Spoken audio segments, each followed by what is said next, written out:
RG Kar medical college rape और murder case, एक रहस्यमय कहानी। सीन 1, सुबह की शुरुआत और मौत की खामोशी। 9 अगस्त की सुबह कोलकाता के आरजीकर मेडिकल कॉलेज में एक अजीब सा सन्नाटा फैला हुआ था। सुबह 6 बजे एक ट्रेनी डॉक्टर की लाश मिलती है। अस्पताल में अफरा तफरी मच जाती है, लेकिन हैरानी की बात यह है कि पुलिस को इस घटना की सूचना सुबह 9 बजे दी जाती है, 3 घंटे बाद। सवाल उठते हैं, इन 3 घंटों में क्या हुआ? मौत की सच्चाई क्या है? समय गुजर रहा था और जवाब कहीं खो चुके थे। सीन 2, माता पिता की पहली झलक और विरोधाभास। दोपहर 1 बजे पोस्टमार्टम शुरू होता है। पूरे माहौल में एक अजीब सा तनाव महसूस हो रहा है। 3 घंटे बाद, दोपहर 3 बजे, पीड़िता के माता पिता को उनकी बेटी की लाश पहली बार दिखाई जाती है। माँ बाप के दिल में दर्द और सवाल गूंज रहे हैं, पर किसी के पास कोई जवाब नहीं। पोस्टमार्टम शाम 4:45 बजे समाप्त होता है, लेकिन फिर एक नया रहस्य सामने आता है। पोस्टमार्टम की रिपोर्ट में समय शाम 6:10 बजे से 7:10 बजे तक का दर्ज है। क्या समय को जानबूझकर बदला गया, या फिर सच्चाई कुछ और है? सीन 3, रात का अंधेरा और फर का खेल। शाम 8:30 बजे, लड़की का शव उसके परिवार को अंतिम संस्कार के लिए सौंप दिया जाता है। अंधेरा बढ़ता जा रहा है, पर केस अब तक अप्राकृतिक मौत का ही बना हुआ है। और फिर रात 11:45 बजे, केस में पहली बार रेप और मर्डर की फर दर्ज की जाती है।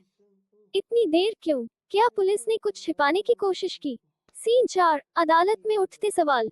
दिन बदलता है और केस देश की सबसे बड़ी अदालत में पहुंचता है। Chief justice DY Chandrachud, justice Jamshed B Pardiwala और जस्टिस मनोज मिश्रा की पीठ इस केस की जांच शुरू करती है। कपिल सिब्बल केस का प्रतिनिधित्व कर रहे हैं। अदालत में सवालों की बौछार होती है, खासकर फर को लेकर। जस्टिस पारदीवाला पूछते हैं, एफआईआर कब दर्ज की गई? किसने लाश सबसे पहले देखी? जवाब में कपिल सिब्बल कहते हैं कि फर रात 11:45 बजे दर्ज की गई। अदालत में सन्नाटा छा जाता है। इतनी देरी क्यों हुई? फर से पहले क्या हो रहा था? सीन 5, पोस्टमार्टम रिपोर्ट का झूठ। जांच के दौरान पोस्टमार्टम रिपोर्ट भी शक के घेरे में आती है। रिपोर्ट में 2 डॉक्टरों के हस्ताक्षर हैं, लेकिन तीसरे डॉक्टर के हस्ताक्षर के साथ मुहर नहीं है। शाम 6:10 बजे शुरू हुआ पोस्टमार्टम का समय शाम 4:45 बजे की जांच रिपोर्ट से मेल नहीं खाता। क्या यह एक गलती है या जानबूझकर छुपाया गया सच? 2 गवाहों के सामने हुई पूछताछ का समय 4:20 बजे दर्ज है, जबकि मृतक के माता पिता का कहना है कि उन्हें घंटों तक अपनी बेटी का शव देखने की अनुमति नहीं दी गई।